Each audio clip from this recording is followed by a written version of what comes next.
갈 데가 없어서 왔는데 환영해 주셔서 아주 감사하게 생각을 합니다.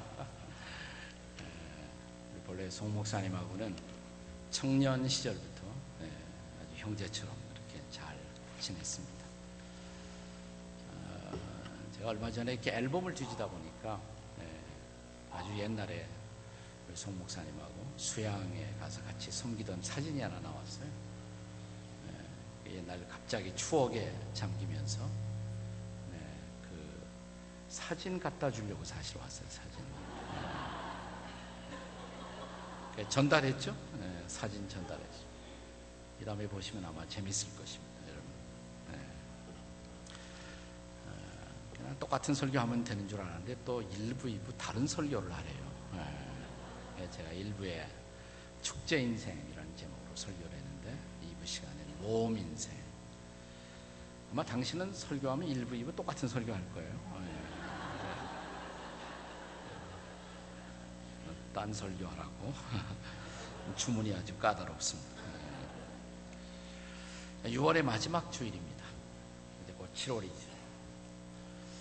7월, 8월 이 두 달은 우리 여행도 많이 떠나시고 또 드리는 그리스도인들은 미션 출입이나 또 비전 출입을 많이 떠나가는 그런 계절입니다. 어떤 의미에서 이 7월과 8월은 우리에게 모험의 계절이다, 이렇게 말씀을 할 수가 있을 것입니다. 근데 어떻게 생각하면 우리 인생 전체가 또 하나의 모험이라고 할 수가 있습니다. 우리가 출생하는 순간, 태어나는 순간부터 인생이라는 항해의 모험이 사실상 시작되는 것이죠. 결혼을 생각해 보세요. 결혼.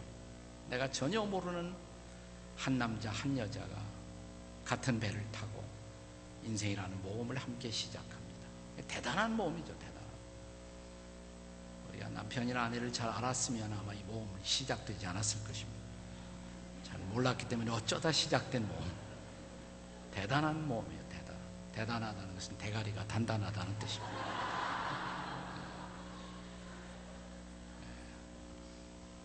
직업의 선택 생각해 보세요.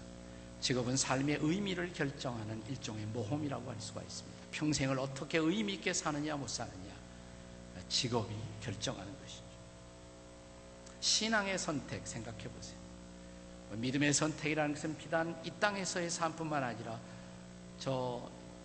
이 땅의 삶 건너편까지 영원을 결정하는 하나의 모험, 그것이 바로 신앙이라는 선택이라고 할 수가 있습니다. 우리 송영서 목사님이 베델교회 섬기시다가 여러 해 전에 여기서 빌립보 교회를 개척하는 것, 모험하신 거죠. 모험. 아마 후회 없는 모험이에요. 제가 하라고 그랬어요. 한번 개척하라고 했어요. 생각이 납니다. 후회 없죠? 후회 없어요. 아까 사무실에서 만났을 때 너무너무 행복하다고, 목회하는 것이 너무너무 행복하다. 저도 나이 50이 다 돼서 이민 목회하다가 한국에 가서 개척하기로 마음을 하나님 앞에 드렸을 때 저에게도 그것은 대단한 모험이었습니다. 그러나 그 모험 때문에, 이런 모험 때문에 한국에서 섬기던 한 교회가 태어날 수가 있었던 것입니다. 오늘 우리가 함께 읽은 이 본문에는 베드로라는 예수님의 제자의 모험 사건이 기록되고 있습니다. 어떻게 보면 무모한 모험, 파도가 앓고 있는 이 갈릴리 바다 위로 뛰어든 일종의 베드로의 모험입니다. 물 위를 걷다가 바람을 보고 파도를 보고 빠져들어갔습니다. 우리는 이것을 일반적으로 베드로의 실패라고 그렇게 결론할지 모릅니다.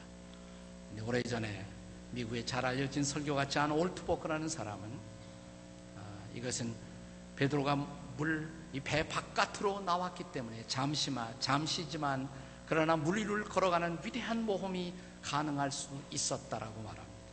그래서 그가 쓴 책의 제목이 한국말로는 좀 이상하게 번역을 했어요. 물 위를 걷고자 하면 단순하게 믿어라. 한국말에 그렇게 책을 번역을 했는데, 원래 제목은 If you want to walk on water, 물 위를 걷고자 한다면 You have to get out of the boat. 보트로부터 나와야 합니다. 배로 바깥으로 나가지 않고는 이 모험은 시작될 수가 없는 것입니다. 비록 잠시 후에 빠졌지만 얼마 동안은 걸었잖아요. 인류 역사 사상 아무도 시도하지 않았던 이 위대한 모험에 베드로가 도전할 수 있었던 것을 한번 생각해 보십시오. 물 위는 아무도 걸어갈 수 없다. 일종의 고정관념에, 이 고정관념에 베드로는 도전했던 것입니다. 저와 여러분도 실패가 두려워서 단순히 배 안에 평생 머물러 사는 인생을 선택할 것인지, 아니면 내 고정관념을 깨트리고 한 번도 시도해보지 않은 모험 앞에 내 인생을 던질 것인지, 그 선택은 여러분의 몫인 것입니다. 그러나 모든 모험이 다 의미가 있는 것은 아니에요. 어떤 모험은 하지 말았어야 할 불행한 모험도 있습니다. 내일이면 6.25입니다. 내일이 6.25입니다. 62년 전 조국 땅에서는 김일성이라는 한 사람의 모험 때문에 6.25 전쟁이 일어났고 무려 200만의 사람들이 죽어갔습니다. 조국 땅에서 62년 전 200만이 죽었고 20만의 미망인이 발생했고 10만 명의 고아가 생겼고 1000만 명의 이산 가족이 발생하는 인류 역사상 미중유의 그런 비극이 조국의 산하에서 벌어졌습니다. 그것은 무모한 모험이죠. 의미 없는 모험, 없어야 좋았었던 모험이에요. 그래서 모든 모험이 다 바람직한 것은 아니에요. 우리가 모험을 도전할 때 그 모험이 과연 하나님이 축복할 수 있는 모험인지, 따라서 모험에는 성경적 기준이 필요합니다.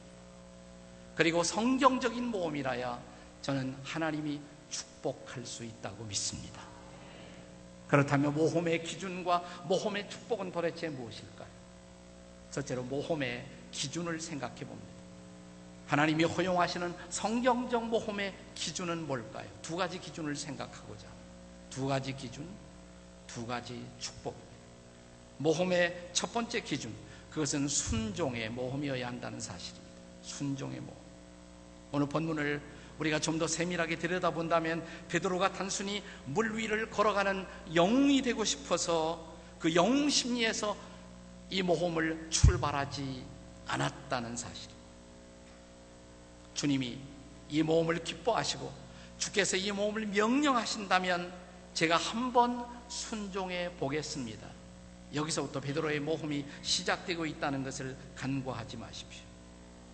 이것이 바로 그리스도인들의 모험과 세상 사람들의 모험의 차이라고 할 수가 있습니다. 자, 본문이 시작되는 28절을 다시 한번 읽겠습니다. 28절 다시 한번 읽습니다. 다 같이 시작. 베드로가 대답하여 이르시되 주여, 만일 주님이시거든 나를 명하사 물 위로 오라 하소서.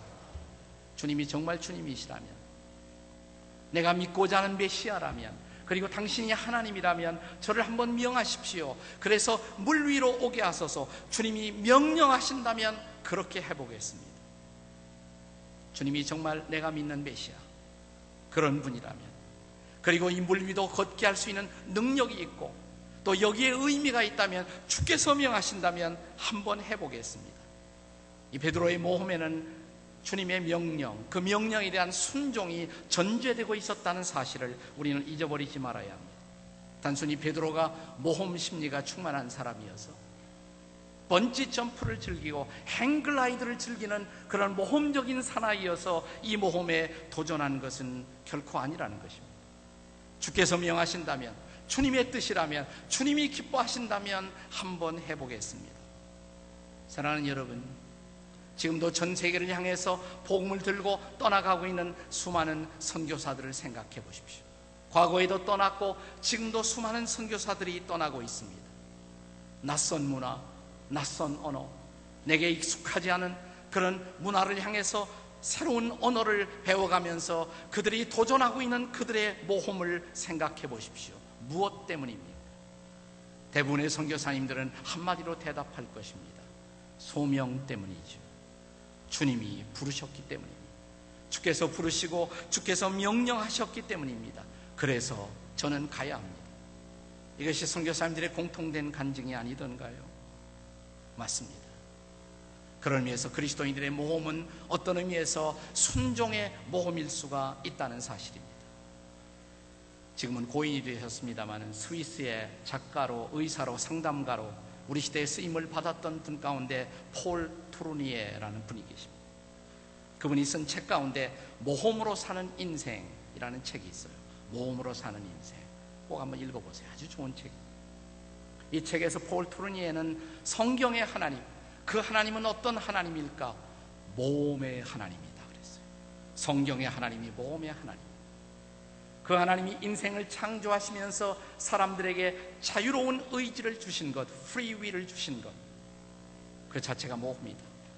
저 인간들이 그 자유의지로 뭘 할지, 어떤 사고를 칠지, 하나님은 자유의지를 주셨다는 것 자체가 모험을 허용하신 하나님.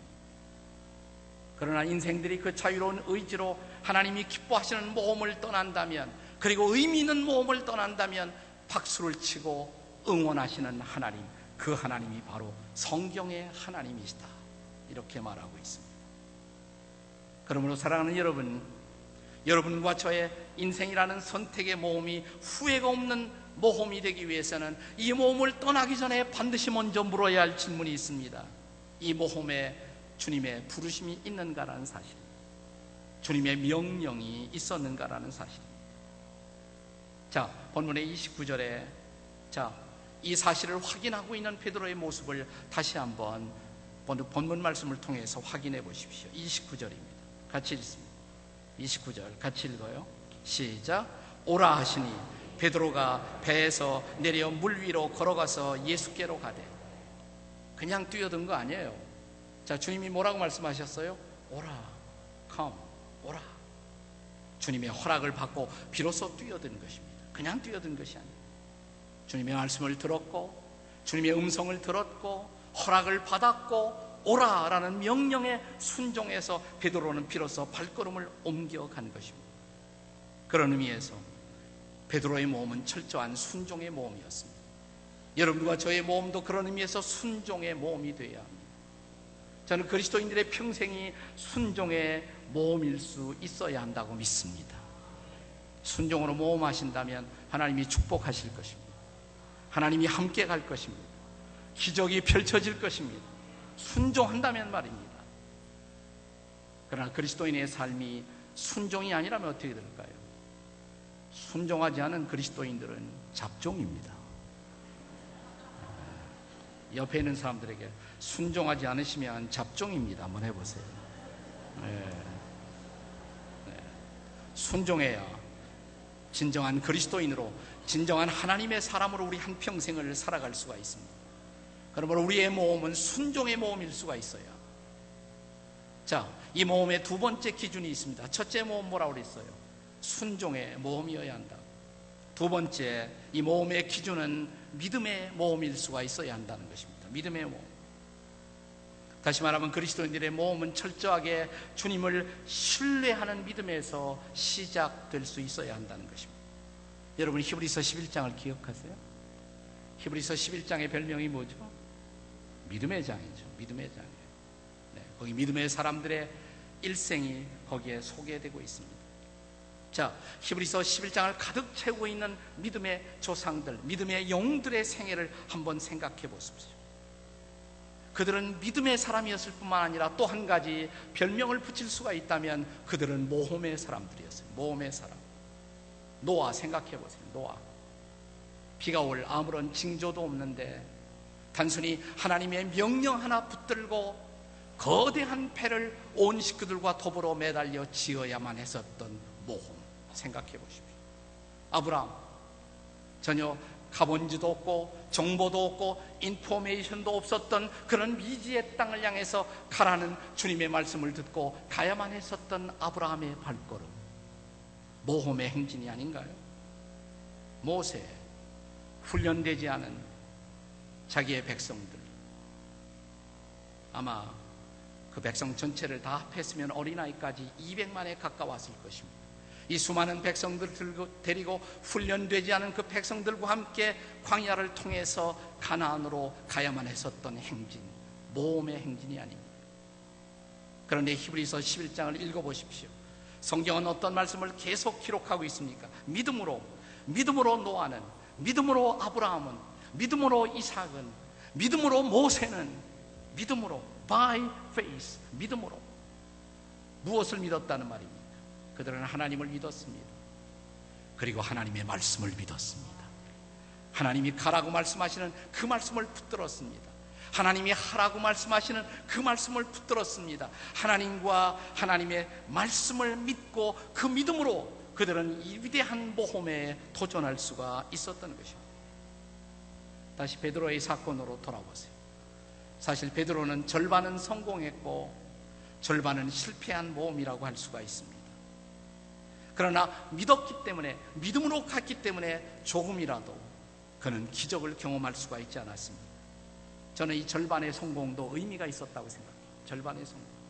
비록 다음 순간 베드로가 바람을 의식하고 파도를 의식하면서 그는 물속으로 다시 빠져들어갑니다.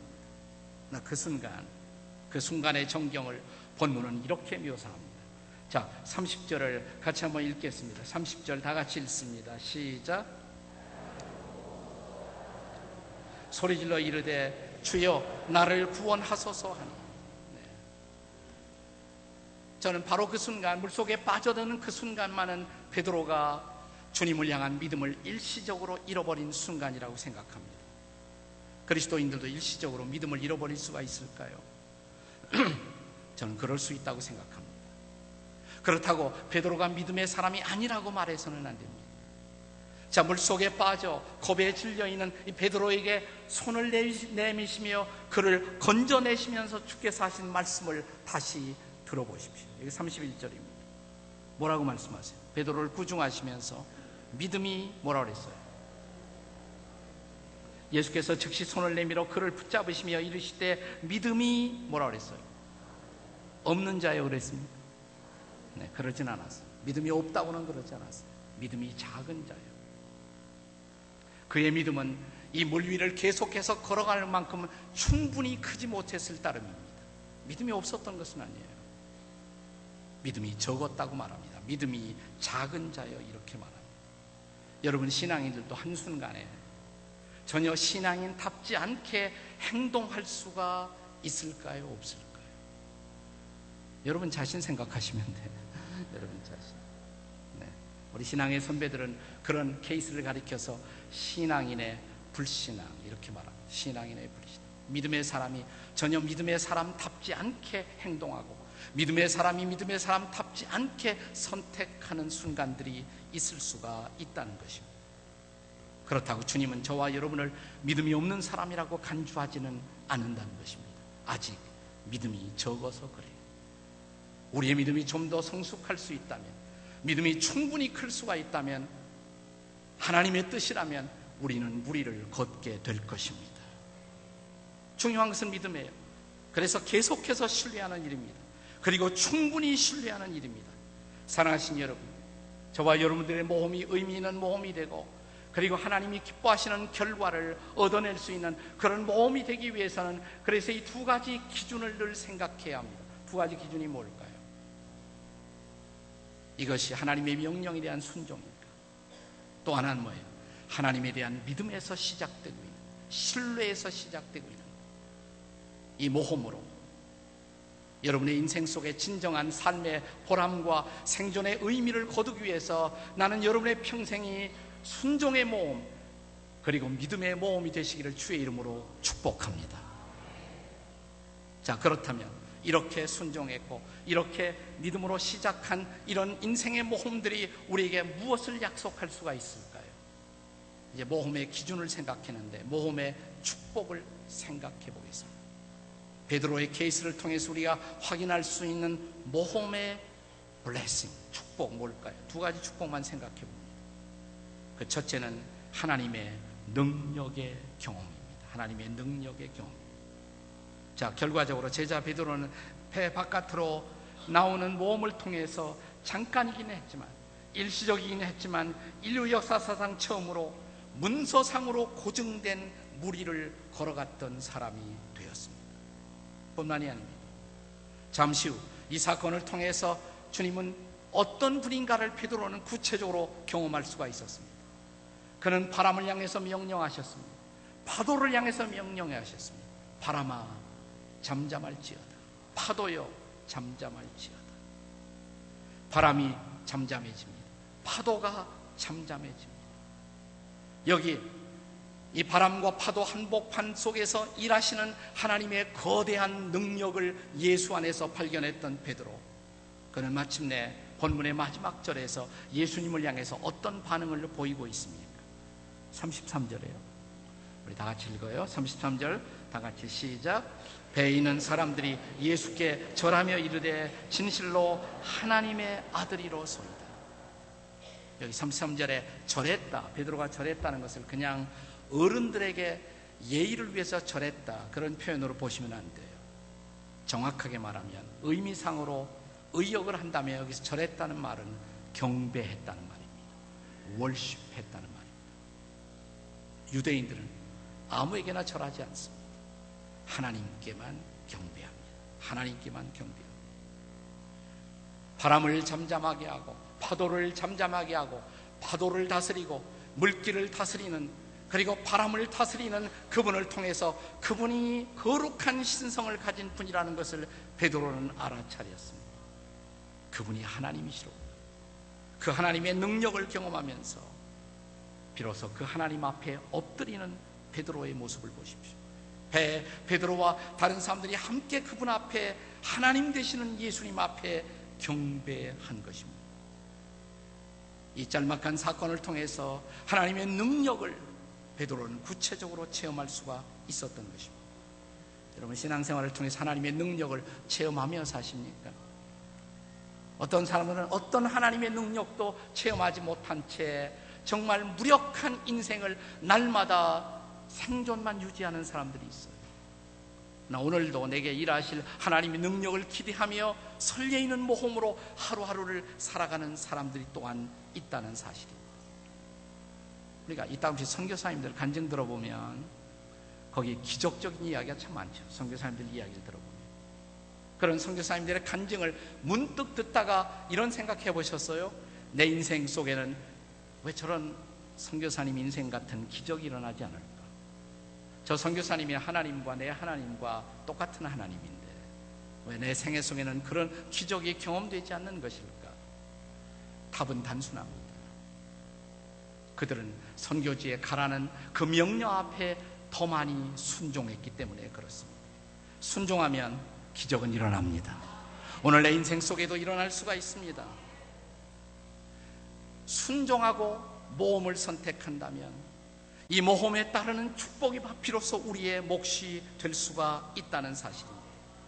그러므로 사랑하는 여러분, 정말 하나님의 능력을 경험하고자 하면 믿음의 자리에 서십시오. 그리고 순종의 자리에 서십시오. 그리고 모험을 시작하십시오. 주님이 축복하실 것입니다. 하나님의 능력이 경험될 것입니다. 주님이 함께 하시는 일들이 구체적으로 경험될 것입니다. 모험의 첫 번째 축복, 하나님의 능력의 경험입니다. 두 번째 축복이 있습니다. 이 모험이 가져왔던 두 번째 축복, 그것은 하나님의 임재의 경험입니다. 베드로는 비단 하나님의 능력을 경험했을 뿐만 아니라 하나님의 임재를 경험합니다. 여러분, 하나님의 능력을 경험하는 것도 위대한 경험이지만 그보다 훨씬 더 놀라운 것은 하나님의 임재를 경험하는 것입니다. 베드로가 바로 그런 경험을 하게 됩니다. 우리가 본문의 정황을 좀 더 자세히 이해하기 위해서 이 본문의 배경과 같은 배경을 다루고 있는 마가복음 6장 48절을 보시면 이런 말씀이 기록되고 있습니다. 마가복음 6장 48절에 보시면 바람이 거스림으로 제자들이 힘겹게 노젓는 것을 보시고 밤 4경쯤에 바다 위로 걸어서 그들에게로 오사 지나가려고 하심에, 이렇게 마가복음은 보다 아주 짤막하지만 명료하게 기록하고 있습니다. 사실 본문의 앞서는 마태복음의 기사에도 28절부터 제가 본문을 읽었습니다마는 그 앞서 선행하는 22절부터 보면 그 내용이 잘 요약되어 있습니다. 자, 마태복음 14장 22절부터 한번 보시면 우리 본문에 조금 앞서서부터 읽어보신다면 예수께서 즉시 제 아들을 재촉하사 자기가 무리를 보내는 동안에 배를 타고 앞서 건너편으로 가게 하시고, 제 아들을 먼저 보낸 거예요. 저 바다 건너편으로 가라고 제 아들을 먼저 보내신 것입니다. 23절, 무리를 보내신 후에 기도하러 따로 산으로 올라가시니 예수님은 산에서 지금 기도하고 계십니다. 제 아들을 앞서 보내놓고 무슨 이유, 주님만이 아시는 어떤 이유로 동행하지 않고 제 아들을 먼저 보내신 다음에 그분은 산에서 기도하고 계셨습니다. 저는 기도하시면서 이 바다를 노저 가고 있는 제 아들을 예수님이 지켜보셨다고 생각합니다. 보고 있었을 거예요. 기도하러 따로 산에 올라가시니. 근데 24절, 배가 이미 육지에서 술이나 떠나서 바람이 거스림으로 물결로 말미암아 고난을 당하더라. 근데 바로 이 장면이 마가복음에는 제 아들이 괴롭게 노젓는 것을 보시고 그랬어요.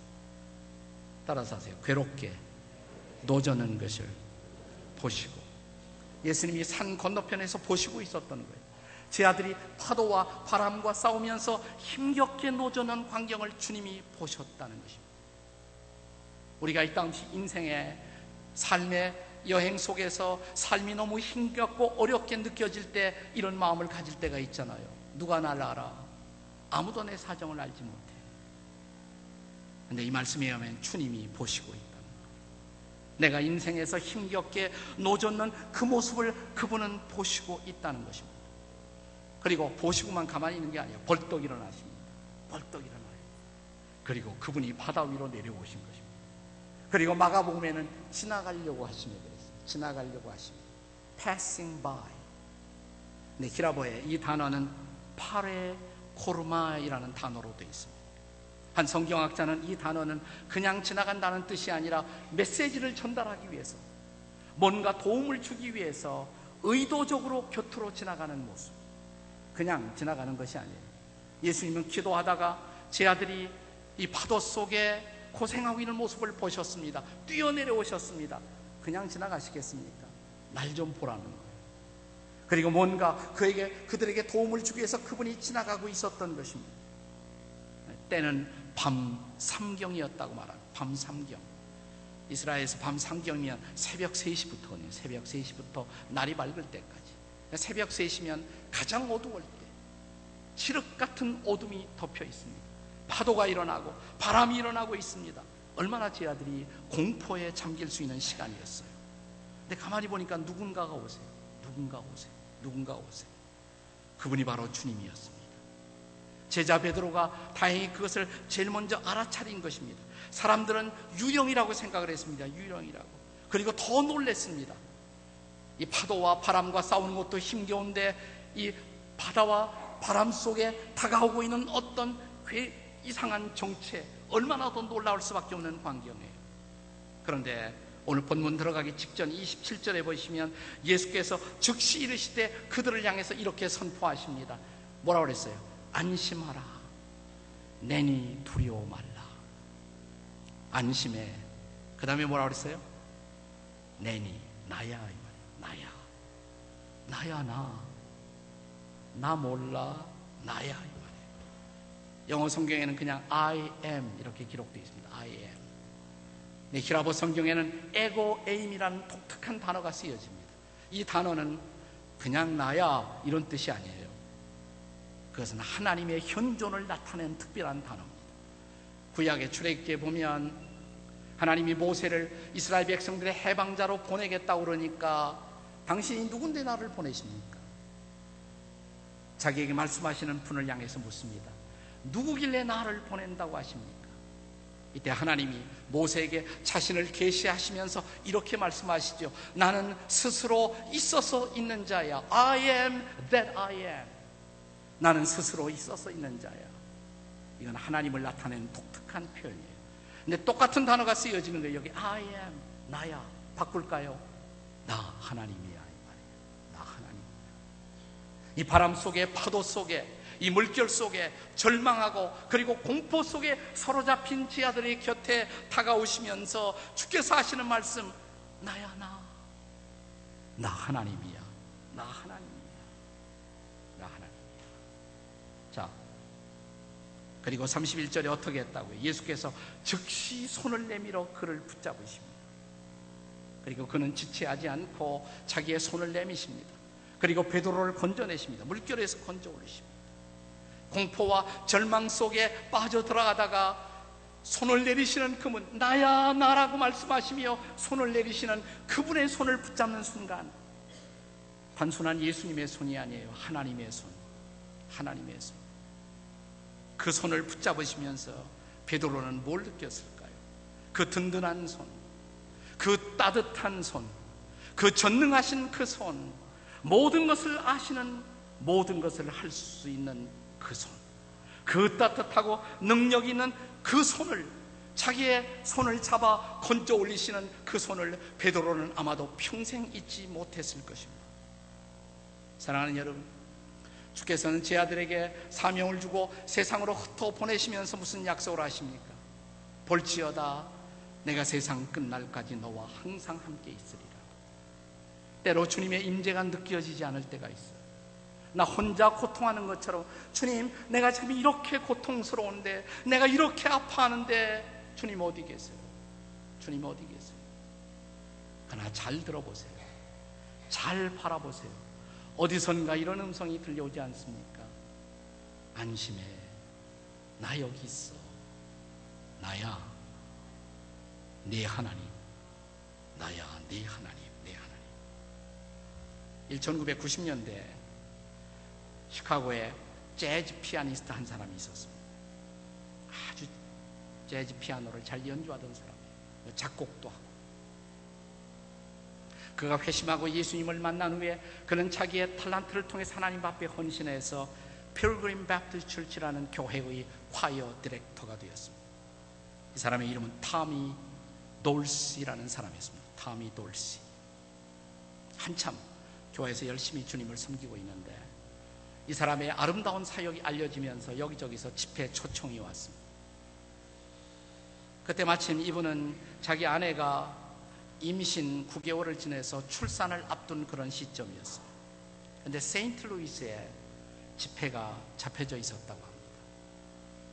내 아내가 언제 아기 나올지 모르는데 내가 가야 하나? 약속한 집회잖아요.